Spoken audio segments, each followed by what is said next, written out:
Welcome to the JAMODI podcast. We are all surrounded by amazing coaches and leaders.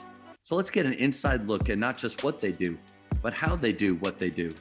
After all, becoming the best versions of ourselves is JAMODI, just a matter of doing it.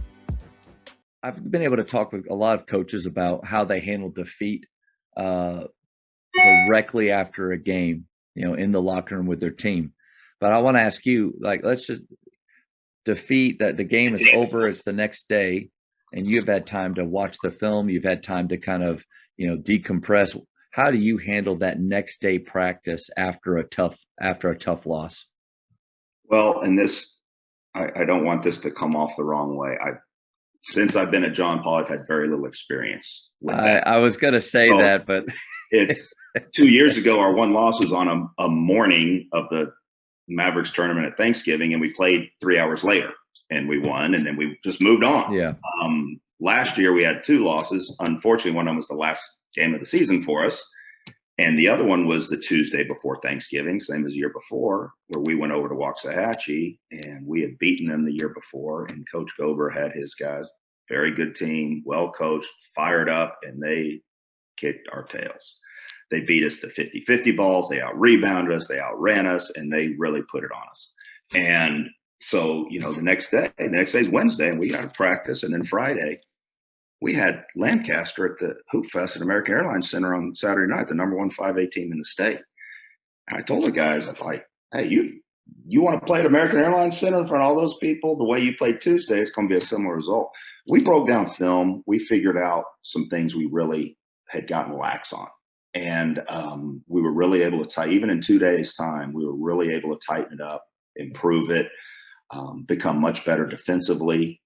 We could always score, but we were getting sloppy on defense, and we were getting away with it, to be honest, which is on me. It's not on the kids, it's on me.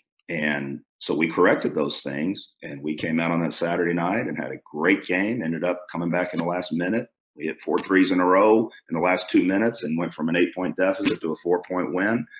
And I firmly believe, had we not lost on that Tuesday, had we played maybe a lesser program and won, or just not played, I think we would have lost Saturday night. Probably the same thing. So it gave us that opportunity. And every loss is an opportunity. We win games. We kind of, okay, we need to do this better, but we move on. We don't really break down every time we lost a loose ball or a rebound. Yeah. When you lose a game like that, you tend to go over every play and really take it to heart on, hey, we got to do better in all of these areas, and here's what we're going to do at practice to approach it. And so the guys, to their credit, they really dug deep and turned it around in a matter of a couple of days' time against another high-level team and had success doing it. So, I mean, that's my big thing is when you lose, you really take a hard look in the mirror and look at your team, and you got practice time to fix it, and we get what we tolerate. If you're going to tolerate losing 50-50 balls and not blocking out and all, then you're going to get it. So that losses are always a great opportunity to refocus and re-energize efforts in areas, I don't call them weaknesses, but areas of improvement. Sure. We all have. Yeah. And I appreciate your transparency. You're right. You haven't had to endure the many losses. But there's something else you said that I kind of want to push into is, you could, with your schedule, you're playing top programs. So you are going to get pushed and you're going to get better from those games, win or lose. But you can't schedule either in tournaments, you're going to wind up playing a team every once in a while that, golly, they're not going to make us better. Like, we could be very bad and still win this game because of the talent that you have.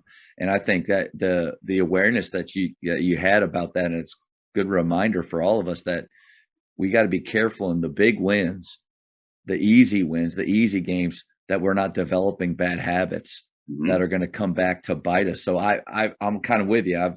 In some wins, I haven't really watched the film that close, and thankfully I've got a great varsity assistant that the next day will come to me with a few things that, last night I was like, Coach, we won by 30. I thought pretty solid. Like, now here are some things that are going to really hurt us, and you got to have those people around. But I think that's a good reminder from you.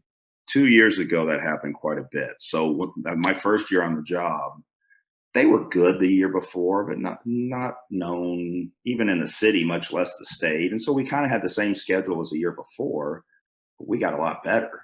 And so we're playing, no disrespect in the schools, but schools that were just overmatched. And so that happened. Last year we were supposed to be in a lot of big events, and that most of them got canceled. Yeah. This year we're going to be playing some really, really good teams. I don't anticipate winning 95% of our games when we're going to Vegas for this Arcanian Classic. We're playing in 2 Hoop Fest events. We're going down to Houston, and my good friend Teddy Wheeler down there has scheduled us against the nationally ranked team from the Bronx. So we're going to play some really good teams. So we will probably have more opportunities to experience what we've been talking about. But I love it. I don't want to jump ahead, but one thing I give advice to young coaches all the time, and you got to have the support of your administration. Don't worry about your record in the non-conference or the non-district. Yeah.